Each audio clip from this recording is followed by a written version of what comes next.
hombre se enlistó en la aviación de los Estados Unidos para ir a Japón y bombardear. Y la ciudad que bombardeó se llamaba Nagoya.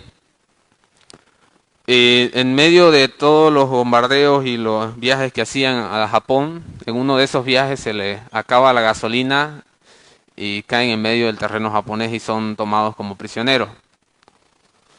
Eh, Muchos hombres, entre medio él, Jacob D. Chaser, estuvieron por años prisioneros por los japoneses hasta finalizar la Segunda Guerra Mundial. Este hombre le pidió a uno de los guardias que le regalara, que le prestara una Biblia. Le consiguieron una Biblia y se la consigue, y por 3 semanas, solo 3 semanas la tuvo la Biblia y la leyó. Y fue un cambio en su vida este hombre en medio de la prisión en guerra.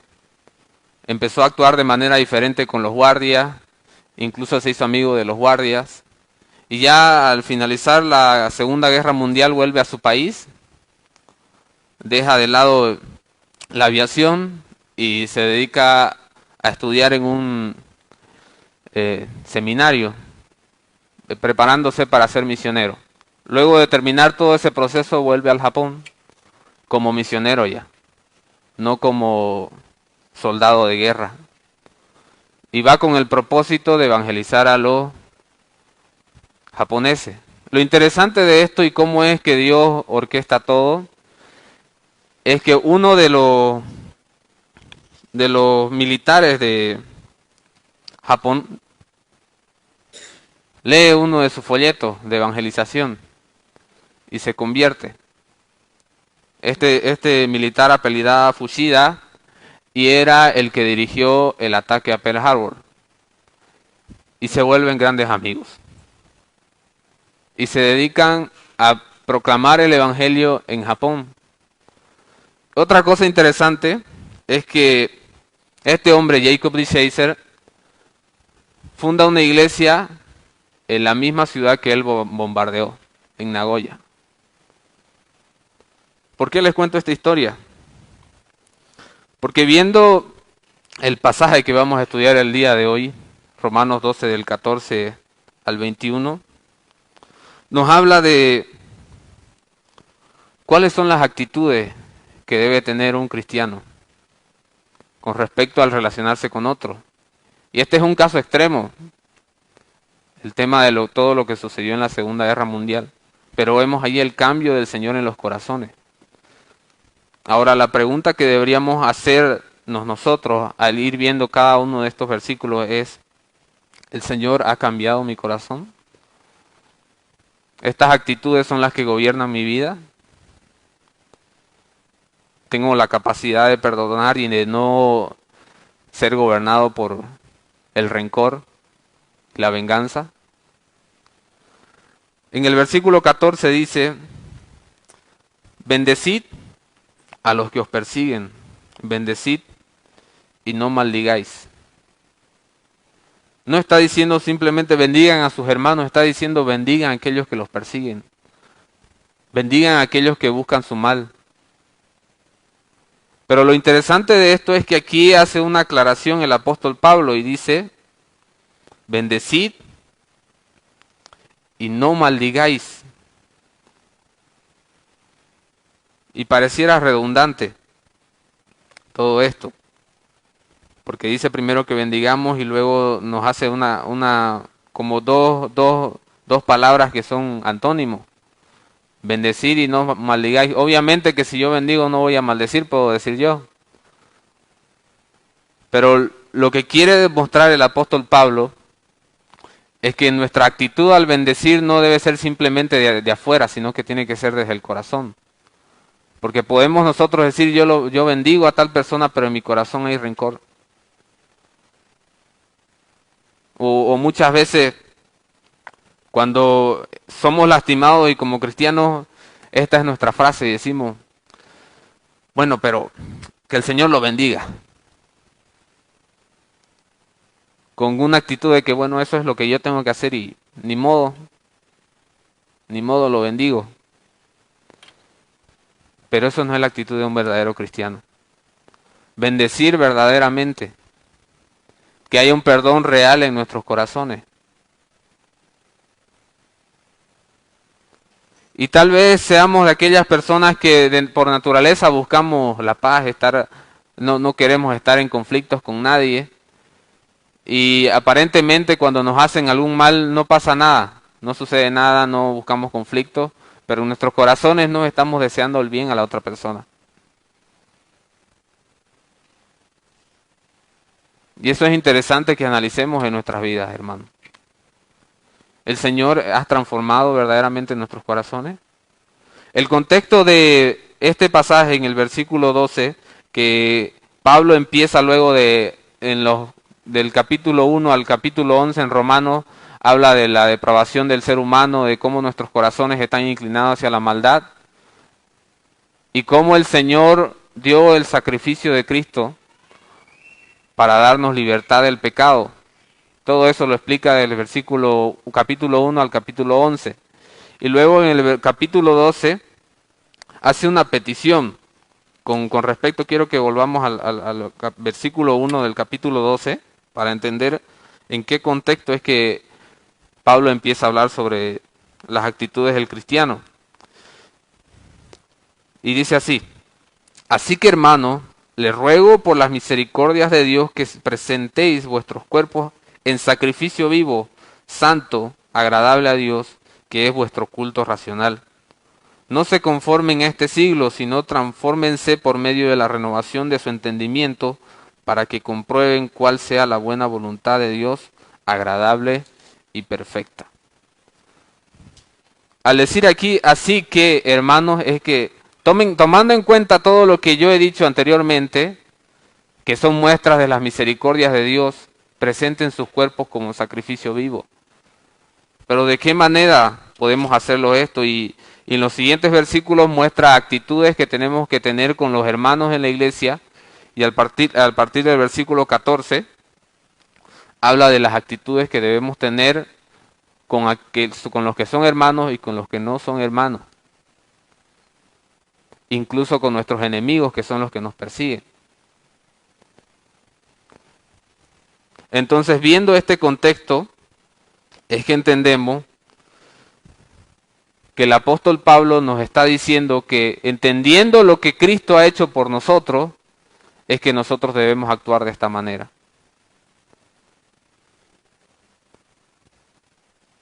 Y preguntarme a mí mismo, ¿el Señor ha cambiado mi corazón? ¿La obra de Cristo ha trabajado en mí? ¿Estoy siendo conformado a la imagen de Cristo de tal manera que puedo bendecir a aquellos que me persiguen con una actitud correcta? ¿Con un corazón que busca glorificar a Dios en todo? Y luego dice, versículo 15, gozaos con los que se gozan y llorad con los que lloran.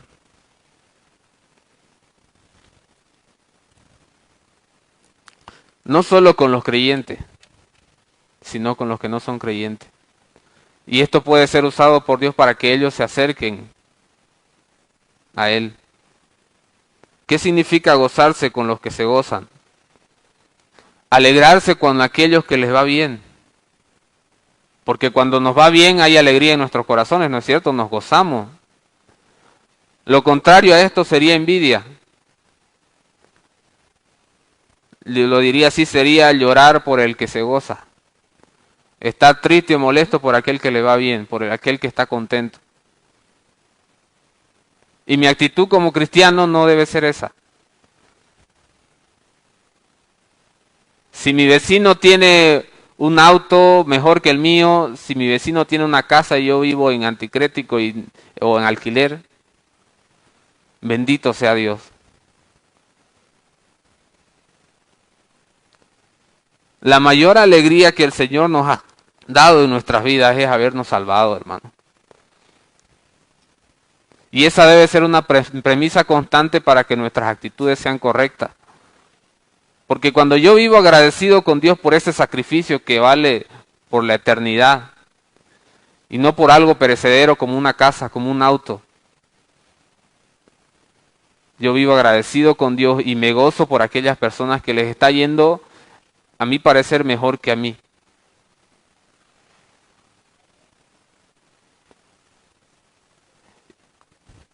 Y si somos sinceros con nosotros mismos, muchas veces esa no es nuestra actitud. Miramos con envidia a las bendiciones que Dios les da a otra persona. Y tal vez mostramos algo de alegría externamente, pero en nuestro corazón hay envidia. Y quisiéramos que Dios le quite eso que le ha dado. En algún momento en nuestro corazón ha estado ese sentimiento. Y como cristianos tenemos que estar alertas para que ese sentimiento no esté en nuestros corazones. Dejar que el Espíritu Santo trabaje en nosotros y que esta palabra sea real y que nos gocemos con aquellos que se gozan. Es un poco más fácil llorar con los que lloran que gozarse con los que se gozan. Estar al lado de alguien que está sufriendo, ponerse en sus zapatos. Pero ¿qué tal si el que está llorando es mi enemigo? Ahí sí no hay que gozarse por el que llora, ¿no? Esa es la actitud del mundo. La actitud de un cristiano es no importando quién sea, si es aquel que me ha hecho el daño que yo hasta este momento lo tengo porque fue un daño grande, según yo. Pero esa persona está sufriendo. Yo como cristiano debo ir y llorar con él.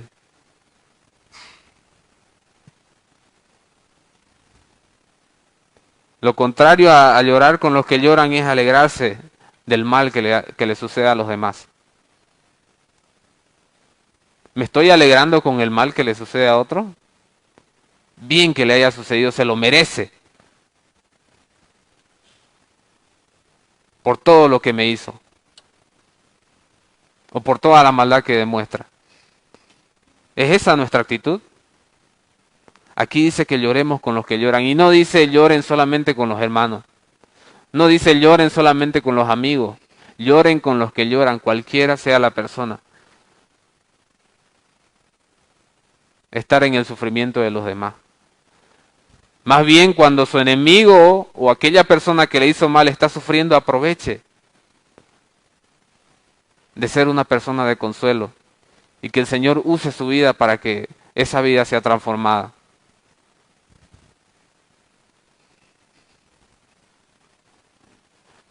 Vemos aquí la actitud de este hombre en la Segunda Guerra Mundial que se hizo amigo de su enemigo.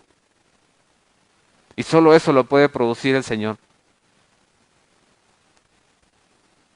Y nunca olvidemos que nuestras actitudes Dios las puede usar para que Él sea glorificado. Versículo 16. Unánimes entre vosotros, no altivos, sino asociándoos con los humildes. No seáis sabios en vuestra propia opinión. Aquí es importante que hace un mandamiento el apóstol Pablo y dice unánimes entre vosotros. No dice uniformes, no dice que todos seamos de una misma talla, de un mismo pensamiento, que tengamos principios cristianos, pero siempre hay cosas en las que somos nosotros diferentes. Lo que habla aquí el apóstol Pablo es en un marco del respeto, estar unánimes unos con otros. Y cuando hay altivez en nuestro corazón, hace aquí como una comparación entre estar unánimes con el ser altivos. Cuando hay orgullo en nuestro corazón, es imposible que estemos unánimes unos con otros. Porque queremos que nuestra opinión sea la que esté por encima de los demás. Creemos que nosotros tenemos la razón. Pero cuando nosotros tenemos una actitud humilde, y aquí nos dice el apóstol Pablo, asociándoos con los humildes, y el sentido aquí de la palabra griega es los humildes, como nosotros llamamos a las personas que son de escasos recursos. Ese es el sentido aquí de la palabra. Asociándoos con los humildes. ¿Y por qué hago esta aclaración? Porque cuando nosotros vemos ese tipo de asociación, vemos que no importa cuál es mi situación económica o mi nivel social, lo que importa es que haya unanimidad entre nosotros. ¿Estamos buscando eso nosotros aquí dentro de la iglesia? ¿O estamos buscando que prevalezca siempre mi propia opinión? ¿Qué prevalece en mis actitudes? Hay diferentes maneras de pensar. En la familia hay diferentes maneras de pensar en la iglesia. Y eso siempre se tiene que respetar para que haya unanimidad. No estoy diciendo que que lo que se tiene que, cuando hablamos de esto, me refiero a cosas que no van en contra de los principios cristianos.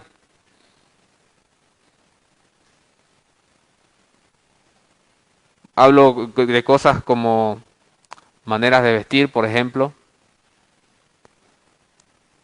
maneras de tomar decisiones, maneras de ver las cosas, que cada uno de nosotros las vemos diferentes. No sean sabios en vuestra propia opinión, no seáis sabios en vuestra propia opinión, dice en el mismo versículo. Y esto tiene que ver con la altivez y el orgullo que en nuestro corazón, cuando nosotros somos sabios en nuestra propia opinión, no damos lugar para ninguna otra opinión. Es más, no damos lugar ni siquiera para la palabra de Dios, que es lo peor que puede ocurrirnos a nosotros. Y actuar como el pueblo de Israel en el tiempo en que no habían los reyes, que cada uno hacía lo que bien le parecía. Seamos humildes delante del Señor y dejemos que Él transforme nuestros corazones. Dejemos que sea su palabra la que gobierne todas nuestras actitudes y no nuestra opinión, no nuestra experiencia. Porque cuando dejamos que nuestra opinión vaya por encima de la palabra de Dios, nos va a llevar a pecar. Siempre, no la mayoría de las veces, siempre. Porque la palabra de Dios es perfecta, nuestra opinión no. Es imperfecta, es pecaminosa. Siempre que haya una idea en nuestra mente, busquemos en medio de la palabra ver si es correcta o no, ver si glorifica a Dios o no, y que no sea simplemente mi opinión. No creer que lo que yo pienso siempre es lo correcto. Y aunque no lo creamos, hermanos, la mayoría de las veces esa es nuestra actitud. La mayoría de las veces esa es la manera en que tomamos decisiones, basados en nuestra propia opinión. Y luego nos preguntamos por qué tenemos esas consecuencias. ¿Por qué has dejado que tu opinión gobierne esas decisiones? ¿Has dejado que tu opinión gobierne tus actitudes con respecto a los demás? Y no has dejado que la palabra de Dios gobierne tu vida. Como cristianos debemos buscar cada día que la palabra de Dios gobierne nuestras vidas. Por experiencia yo les digo, y creo que cada uno de nosotros al analizar nuestras vidas, muchas veces las decisiones que tomamos en el momento ni siquiera pensamos ni preguntamos qué dice el Señor. Y luego esas decisiones tienen consecuencias. Tenemos actitudes erradas con el vecino, tenemos actitudes erradas con el hermano, por el calor del momento, por nuestra altivez, y no nos rendimos al Señor. Seguimos en orgullo. Creemos que lo que yo he hecho o la manera en que se lo dije era lo correcto, y ahí se acabó.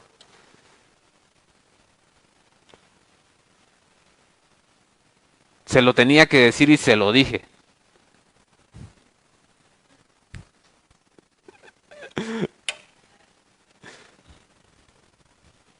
Y nos sentimos y nos llenamos de orgullo porque hemos hecho lo que en nuestro corazón era lo correcto. Si no se lo decían, nunca iba a cambiar. Si no se lo decía, eso iba a quedarse así.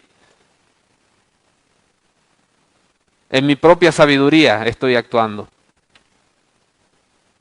Y lo que estoy logrando más bien es alejar a la persona de mí. Y estoy pecando.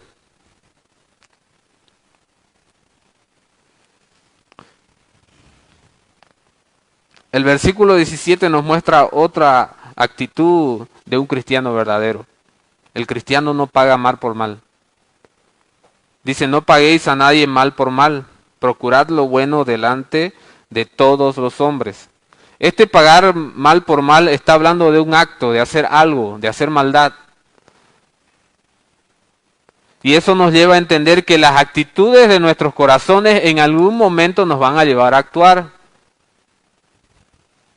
Nos van a llevar a hacer algo. Y cuando la actitud de mi corazón es de venganza contra el otro, voy a pagarle mal. Y siempre recordemos esto, hermano. Dos males nunca hacen un bien. Dos males juntos nunca hacen un bien.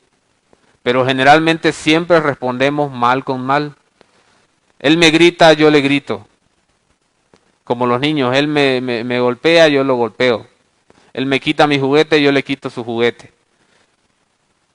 Él no me saluda, yo tampoco lo saludo. En esas cosas sencillas, hermano, eso es pagar mal por mal. Si él me grita, yo tengo que hablarle suave. Si él no me saluda, yo tengo que saludarlo. Si él no me felicita para mi cumpleaños, yo tengo que felicitarlo para su cumpleaños. No por algo de sentimiento, sino por algo de principio. Que el Espíritu Santo trae convicción a mi corazón.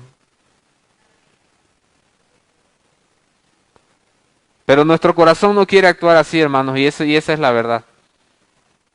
Pero cuando reconocemos que es así y nos volvemos a Dios en arrepentimiento, Él hace la obra. Porque de esa manera es que nosotros reconocemos que necesitamos de Él.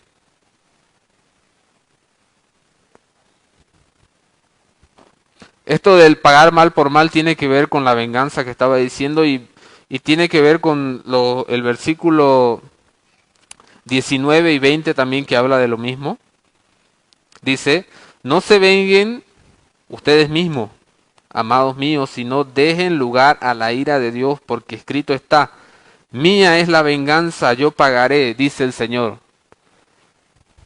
Para aquel que lee con malas intenciones este versículo, dice, qué bueno, el Señor me va a vengar, porque es suya la venganza, y yo soy hijo de Dios. Un momento, dice el Señor. Esa no es la actitud de un cristiano. ¿Qué dice el versículo 14? Bendigan y no maldigan. Cuando nosotros agarramos este versículo fuera de contexto, podríamos llegar a esa idea, ¿no? El Señor me va a vengar a mí. Pero entendiendo el contexto que estamos viendo en este momento, es que esa no es la actitud de un cristiano. La venganza del Señor no es a nuestra manera.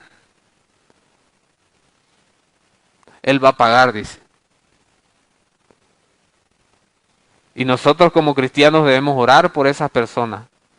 Señor, bendícelo. Y si es tu voluntad, toca su corazón y concédele arrepentimiento para que se vuelva a ti. Porque el Señor ya se vengó de nuestros pecados, ¿sabían? En Cristo Jesús. Cristo cargó cada uno de nuestros pecados. Y esa puede ser la misma manera en que el Señor se vengue de aquella persona. Seamos agradecidos porque el Señor ha cambiado nuestros corazones y esta es la premisa que debe gobernar al cristiano.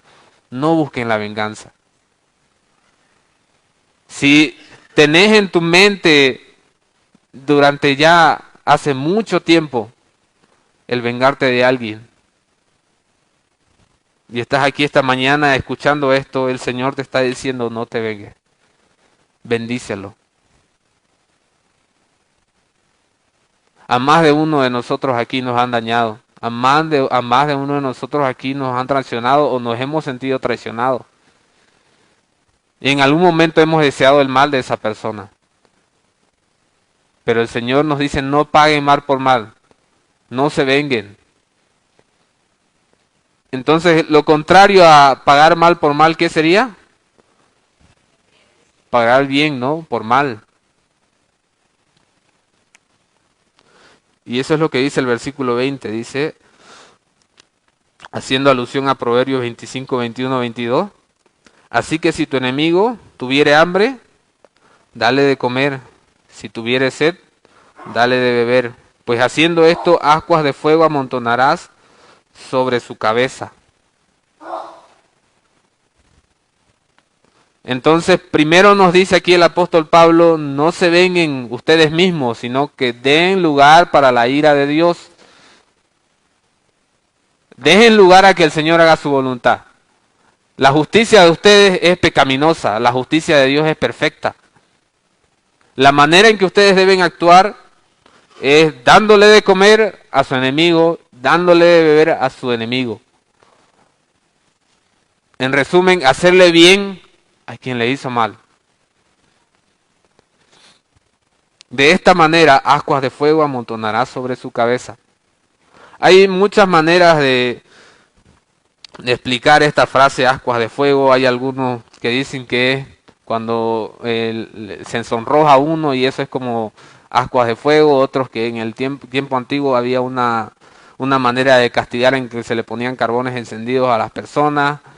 Pero el sentido de esto, para no entrar en tantos detalles, es que la persona sentirá vergüenza.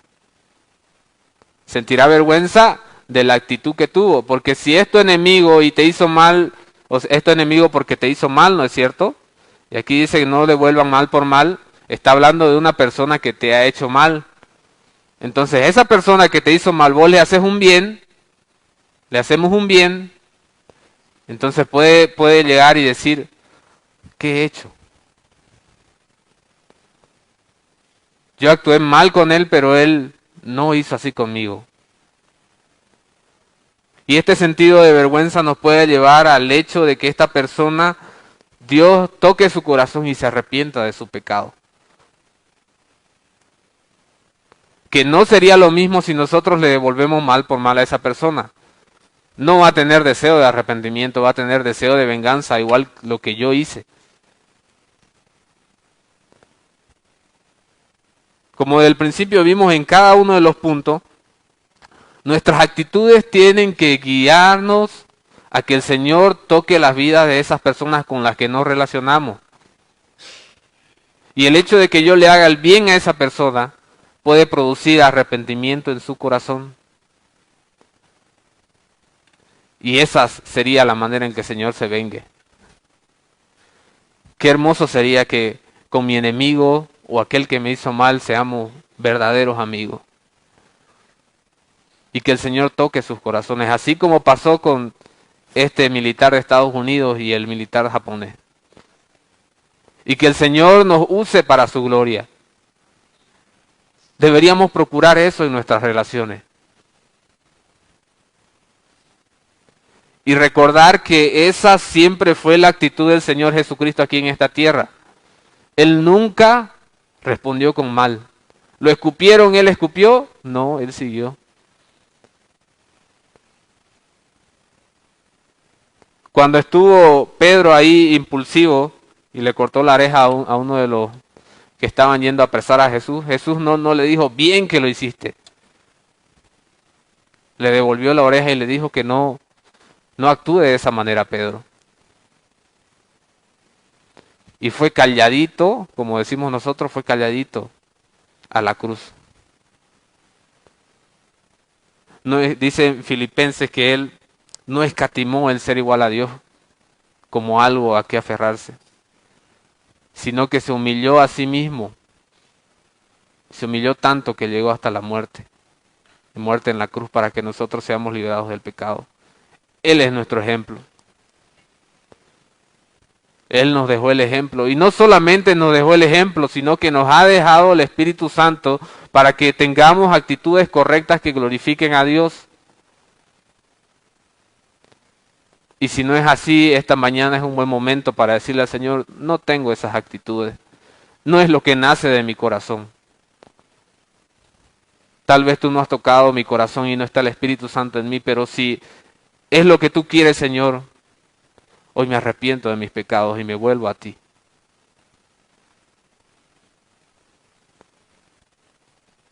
En verdad deseo que el Señor toque nuestros corazones con esta palabra.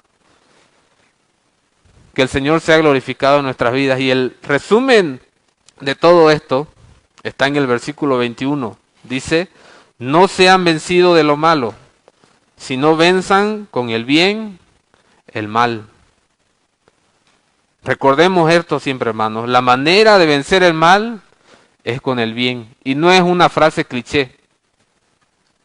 Es algo real. Que con el bien se vence el mal. Tanto en la vida de otras personas como en nuestros propios corazones. Porque no vamos a decir que solo son las otras personas las que nos hacen maldad.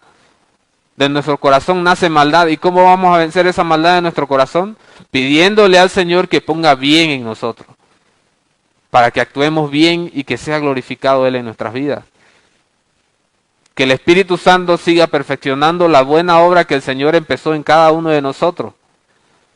Y si hoy a la luz de esta palabra analizo mi vida y veo que no ha empezado ninguna buena obra en mi vida, es momento de arrepentimiento en mi vida, de volverme al Señor y pedirle que el sacrificio de Cristo sea real en mi vida. Y recordar, hermanos, que este es un caso, que esto tiene que ver con la vida eterna. No es simplemente convivir bien en este mundo. Porque si yo no tengo estas actitudes en mi vida, yo estoy yendo al infierno. Y con esto no le estoy diciendo que hoy llegando a su casa empiece y trate, se decida, se determine a cumplir todos estos mandamientos del Señor. No. Llegue a su casa, arrodíllese y dígale, Señor, cámbiame. Señor, toca mi corazón. Reconozco el sacrificio que hiciste, Jesús, por mí en la cruz. Y quiero que tu Espíritu Santo gobierne mi vida. Porque es la única manera que podemos cumplir estos mandamientos. ¿Cuáles fueron los que vimos? Bendecir a los que nos persiguen, gozarse con los que gozan y llorar con los que lloran, estar unánimes unos con otros, no devolver el mal recibido, no vengarse y buscar el bien de los otros. En el versículo 18, que salté luego que estaba explicando el 17, porque tiene que ver con la venganza, dice, si es posible, en cuanto dependa de vosotros, estad en paz con todos los hombres. Hay dos frases que dice aquí, antes de decir estad en paz con todos los hombres, dice, si es posible, y en cuanto dependa de vosotros. Primero, aquí dice en cuanto dependa de nosotros, quiere decir que nosotros tenemos que buscar estar en paz con todos los hombres. ¿Esa es nuestra actitud? ¿O qué me importa cómo me llevo con él o con ella? El único culpable que tiene que ser en no llevarse bien con la otra persona tiene que ser el no cristiano. Si en este caso hay un cristiano y un no cristiano. Usted como cristiano nunca debe ser culpable de no llevarse bien con alguien. Usted tiene que llegar hasta las últimas instancias para tratar de llevarse bien con esa persona, de estar en paz con ella. Y ya si la otra persona no quiere, usted hizo lo que el Señor le mandó. Y lo otro que dice es si es posible, entonces quiere decir que hay situaciones en que no es posible llevarse bien con los demás. Sí, cuando mis principios tienen que ir por encima de esa relación. Por ejemplo, si alguien para estar bien conmigo quiere que yo esté a favor del aborto, le digo, no puedo estar en paz contigo, porque eso va en contra de mis principios. Y podíamos ver un montón de situaciones con respecto a eso. Entonces, en esas situaciones no es posible, y es porque la persona está poniendo una condición para llevarse bien conmigo, y esa condición va en contra de mis principios. Entonces, en cuanto sea posible, si es que ese llevarme bien con la persona no va en contra de mis principios, debo buscar llevarme bien con esa persona. Y si ya la persona tiene actitudes que no, en las cuales no quiere llevarse bien conmigo, no quiere tener paz conmigo, yo siempre y en todo momento a esa persona tengo que devolverle bien. Cuando estoy explicando aquí el hecho de que si definitivamente no puedo estar en paz con esa persona, tiene que ser que no haya paz en el corazón de ella y no en el mío. Entonces, aunque la persona no quiera llevarse bien conmigo, yo constantemente tengo que actuar como un cristiano, devolverle siempre el bien, hacerle siempre el bien.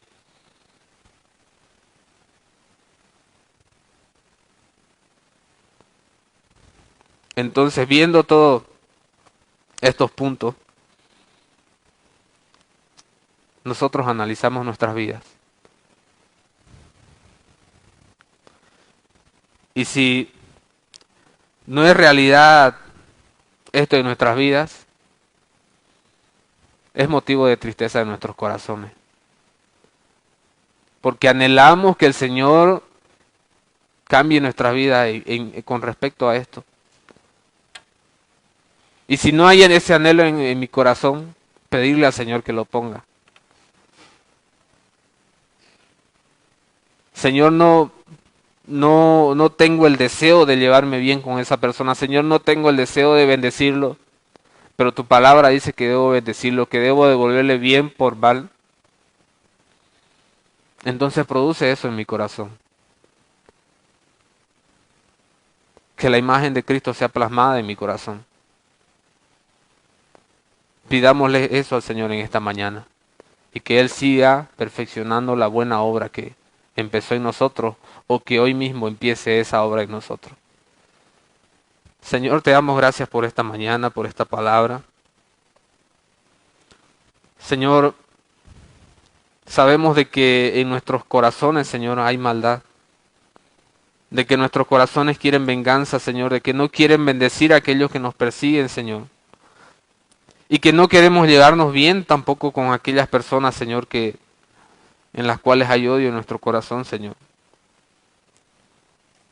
Y hoy venimos delante de ti, Señor, en arrepentimiento, reconociendo, Señor, de que eso no te glorifica.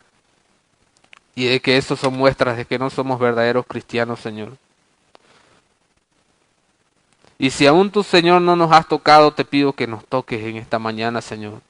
Que concedas un verdadero arrepentimiento en nuestros corazones, Señor, y que tu Espíritu Santo ponga la imagen de Cristo en nosotros, Señor. Y que cada día nos sigas conformando a su imagen. Te pedimos a aquellos, Señor, que tú ya nos has tocado, que sigas perfeccionando la buena obra que tú empezaste en nosotros, Señor. Y que siempre recordemos que el cristiano debe vencer el mal con el bien, Señor. Porque ese es el ejemplo que tú nos dejaste, Señor, al ir a la cruz. Venciste el mal con el bien al entregarte. Gracias, Jesús. Gracias por tocar nuestros corazones, Señor. Gracias por darnos la libertad del pecado, Señor. Y te pedimos que lo sigas haciendo. En el nombre de Jesús.